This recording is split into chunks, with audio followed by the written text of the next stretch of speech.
తుర్కపల్లి మండల కేంద్రంలో శుక్రవారం ప్రభుత్వ విప్ ఎమ్మెల్యే బిర్లా ఐలయ్య మాట్లాడుతూ మండల కేంద్రంలో రైతుల వద్ద నుండి కొనుగోలు చేసిన ధాన్యంను నిల్వ చేసుకోవడానికి 38.5 లక్షలతో గోదాముల నిర్మాణం చేపడుతున్నట్లు తెలిపారు. PACS కు DCC B చైర్మన్ తో మాట్లాడి 50 లక్షల రూపాయలు విడుదల చేయించినట్లు తెలిపారు. రైతుల కోసం ప్రభుత్వం అనేక సంక్షేమ పథకాలు ప్రవేశపెడుతున్నట్లు తెలిపారు. ఈ కార్యక్రమంలో PSS chairman Singireddy Narasimhareddy, Aleru market committee chairman Ayinala Chaitanya Mahender Reddy, tahsildar Deshyanayak, MPDO Lenkela Geethareddy, Congress మండల అధ్యక్షుడు ధనావత్ శంకర్ నాయక్ పాల్గొన్నారు.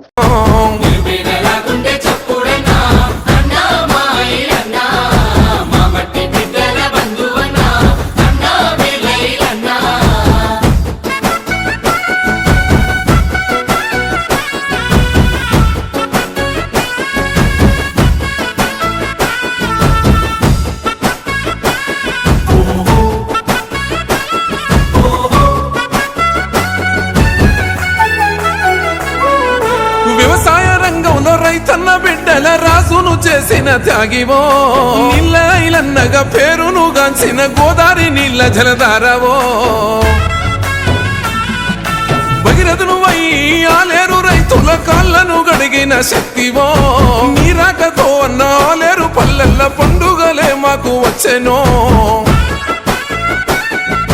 యాదాద్రి నరసన్న దీవెనతో ఆపదల్లో తోడుకున్నవాడే, పగలు రేయి తేడలెరగనోడే, ప్రజలే నా ప్రాణం అంటున్నాడే, గంధం వల్ల తోటి గండాలు బాపిన ఆలేరు ముత్యానివో, నిరుపేదల గుండె చప్పుడన్నో అన్నో మాయిలన్నో మా మట్టి